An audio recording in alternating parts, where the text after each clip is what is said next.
Good morning. BSc Part 3rd, Paper 2nd, Quantum Mechanics. Today we are going to discuss some problems on Schrödinger wave mechanics. आज हम Schrödinger wave mechanics पे कुछ problems discuss करेंगे.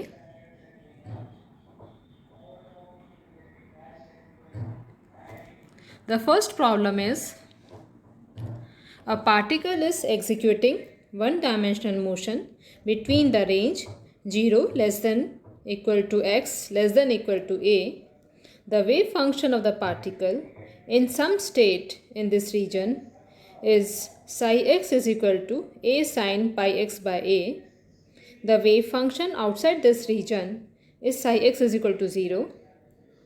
Calculate the normalization constant a and the probability of finding the particle in the range 0 less than x less than a by 2. यदि किसी कण की एक विमा में परास 0 less than equal to X less than equal to A में गति के लिए तरंग फलन psi X is equal to A sine pi x by A है तथा अन्य स्थानों पर psi X is equal to 0 है, तब प्रसामान्यीकरण के लिए गुणांक 1 की गणना करो तथा कण के स्थिति परास 0 less then x less then A by 2 में होने की गणना करो. यहाँ ये दिया हुआ है कि 0 से लेकर a तक की रेंज में wave function psi X is equal to A sine pi x by A होता है और इसके आउटसाइड की रेंज में यानी a से बाद में और 0 से पहले साई एक्स का मान 0 होता है. इसका यह अर्थ हुआ कि वेव फंक्शन साई एक्स सिर्फ 0 से लेकर a तक की रेंज में ही एग्जिस्ट करता है और इसके बाद वैनिश हो जाता है. नॉर्मलाइजेशन कंडीशन के लिए हम लिखते हैं integral minus infinity to infinity psi x star psi x d x is equal to 1. Psi x और साई एक्स स्टार बराबर हैं तो साई एक्स का मान रखने पर इंटीग्रल हो गया integral minus infinity to plus infinity modulus a sine pi x by a modulus square d x is equal to 1. हमने लिमिट्स को माइनस इन्फिनिटी से चेंज करके 0 कर दिया और प्लस इन्फिनिटी को चेंज करके a कर दिया, अर्थात अब लिमिट्स हो गई 0 टू a. ऐसा इसलिए किया है क्योंकि इस रेंज के बाहर साई एक्स वैनिश हो जाता है और केवल इसी रेंज में एग्जिस्ट करता है. अब हमने लिख दिया A square integral 0 to a sine square pi x by A D x is equal to 1.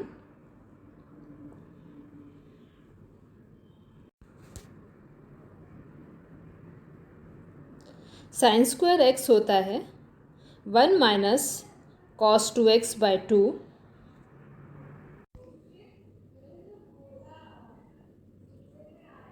इसलिए यहाँ हमने लिख दिया A square by 2 integral 0 to a 1 minus cos 2 pi x by A D x is equal to 1. इस function को integrate करने पर result आया ए स्क्वायर बाई 2 ब्रैकेट में x minus A by 2 pi sine 2 pi x by A limits 0 to a is equal to 1.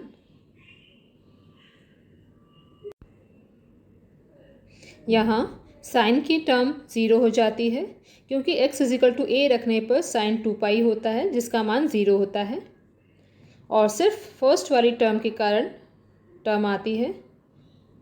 Result हुआ a square a by 2 is equal to 1 और capital A का मान हो गया under root 2 by a. यहाँ capital A normalisation constant था. इस प्रकार नॉर्मलाइजेशन कांस्टेंट की वैल्यू हमने निकाल ली है. नॉर्मलाइजेशन कांस्टेंट a की इस वैल्यू को वेव फंक्शन में सब्स्टिट्यूट करने पर वेव फंक्शन हो गया under root 2 by a sine pi x by a. अब हमें 0 से लेकर a बाई 2 के बीच में पार्टिकल के होने की प्रोबेबिलिटी निकालनी है. इसके लिए हमने लिखा integral 0 to a by 2 P d x is equal to integral 0 to a by 2 psi star x psi x d x.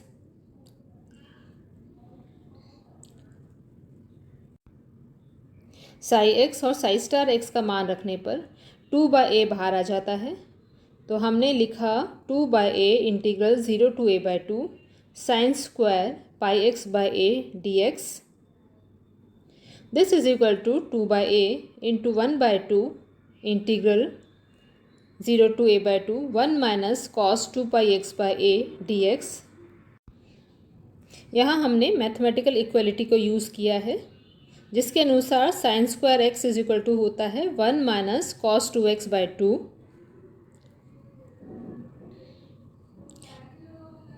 अब इसका रिजल्ट आता है 2/a इंटू 1/2। इंटीग्रेशन के बाद हमने लिखा x minus a/2 pi sine 2 pi x by A limits 0 to a/2। यहाँ sign की टर्म में x is equal to a/2 रखने पर रिजल्ट साइन पाई आता है, जिसकी वैल्यू 0 होती है। इसलिए साइन की टर्म का कोई कंट्रीब्यूशन नहीं है और रिजल्ट आया 2/a into 1/2 into a/2। This is equal to a/1/2। इस प्रकार 0 से लेकर a/2 की रेंज में पार्टिकल के पाए जाने की प्रोबेबिलिटी आती है 1/2।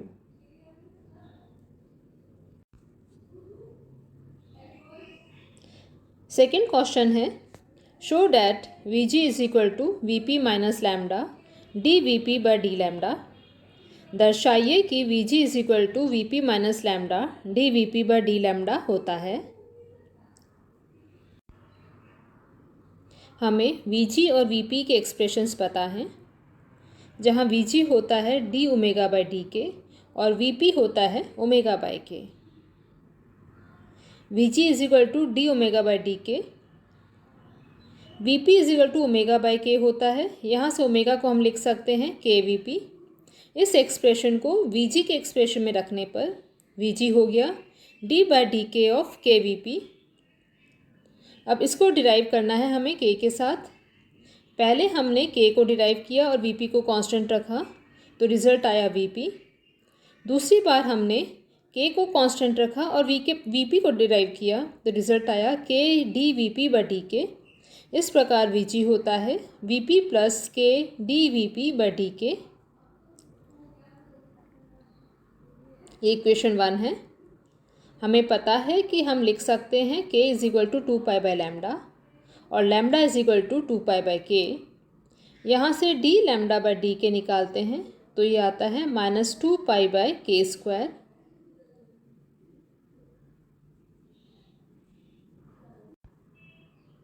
k dVp/dk को लिख सकते हैं k dVp/d into d λ/dk। d λ/dk हमने ऊपर निकाला हुआ है, -2π/k² होता है। इसका एक्सप्रेशन यहाँ रखते हैं तो एक k कैंसिल हो जाता है और रिज़ल्ट आता है -2π/k dVp/d। 2π/k लैम्डा के बराबर है, तो k dVp/dk का मान हो गया -λ dVp/d। ये इक्वेशन 2 है। इक्वेशन 1 थी हमारी Vg is equal to Vp plus k dVp/dk। Equation 2 से k dVp/dk का मान यहाँ रखने पर Vg होता है Vp minus lambda dVp/d।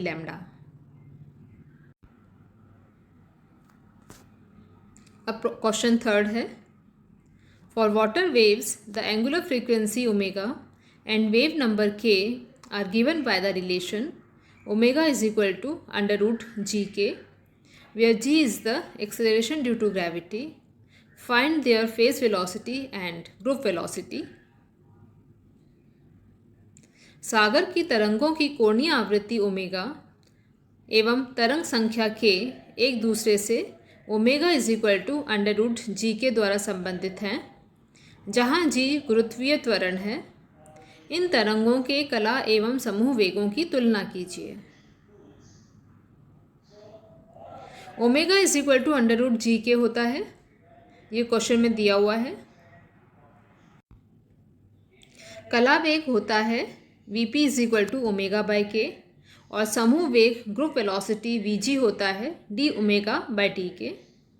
Omega के इस एक्सप्रेशन से vg निकालते हैं, तो vg is equal to D omega by T K is equal to D by T K of under root G K. This is equal to 1/2 under root G by K. Numerator और denominator दोनों को under root के से multiply किया तो result हुआ 1/2 under root G के by के। अंडर रूट जी के ओमेगा के बराबर होता है, ये क्वेश्चन में दिया हुआ है। तो हमने लिखा Vg is equal to 1/2 omega by के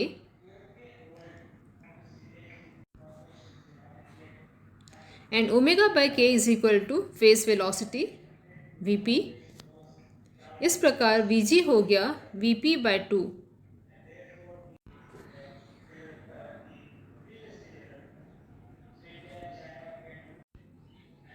थैंक यू स्टूडेंट्स। आज